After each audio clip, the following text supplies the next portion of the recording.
আসসালামু আলাইকুম। ইজি রান্নাঘরের পক্ষ থেকে সকলকে স্বাগতম।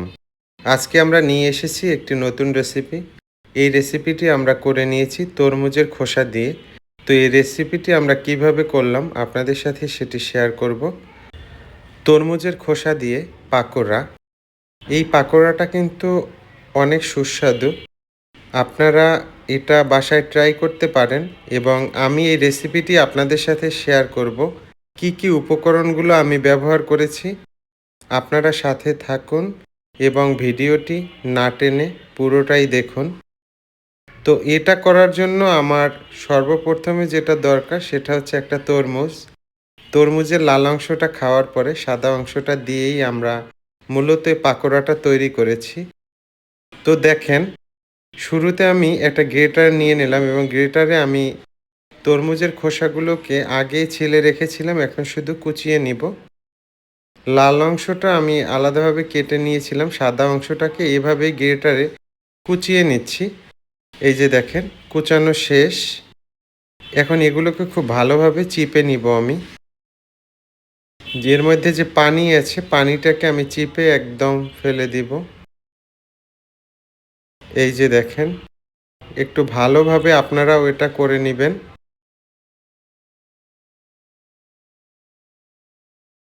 এই যে দেখেন, আমাদের তরমুজের খোসাগুলো থেকে পানিগুলো সরিয়ে নিলাম। এখন এর মধ্যে আমি দিয়ে দিচ্ছি একটি ডিম।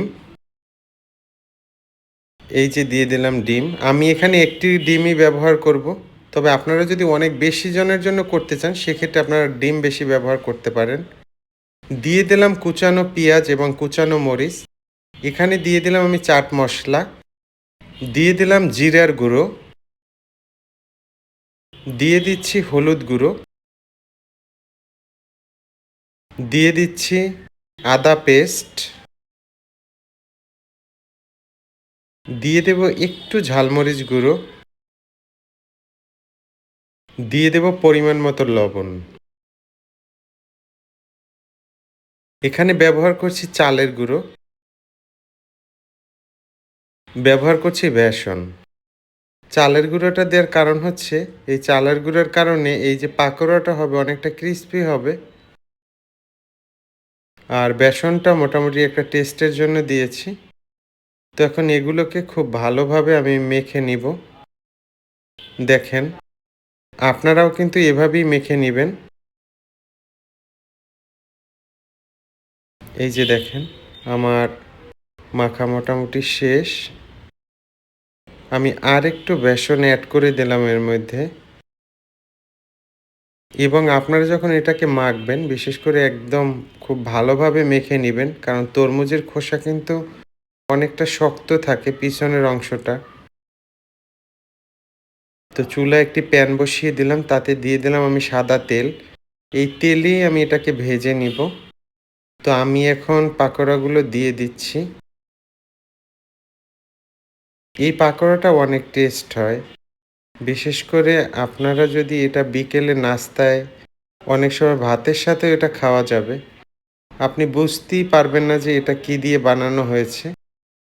তো এটা বাসায় ট্রাই করতে পারেন, অনেকটা নতুনত্ব আনবে আপনাদের খাবার টেবিলে। একটা পাশ যখন হয়ে যাবে তখন আমরা একটু উল্টিয়ে দিব। আমরা অপর পাশটাও খুব সুন্দর করে ভেজে নিব। এই যে দেখেন, আমি উল্টিয়ে দিচ্ছি। একদম কালার করে একটু ভাজলে ভালো লাগবে। আবার খেয়াল রাখতে হবে পুড়ে যেন না যায়। তো আগে হতো কি, আমরা আসলে এসব খাবার কখনোই খেতাম না। তো এখন মানুষ কিন্তু খাচ্ছে। বিশেষ করে আপনি যদি সুস্বাদু করে রান্না করে দিতে পারেন, খাওয়ার উপযোগী করে দিতে পারেন, তাহলে কিন্তু খাবে। তো এটাকে টেস্ট বাড়ানোর জন্য আমি যেটা বললাম যে আপনারা একটু চাট মশলা ব্যবহার করতে পারেন।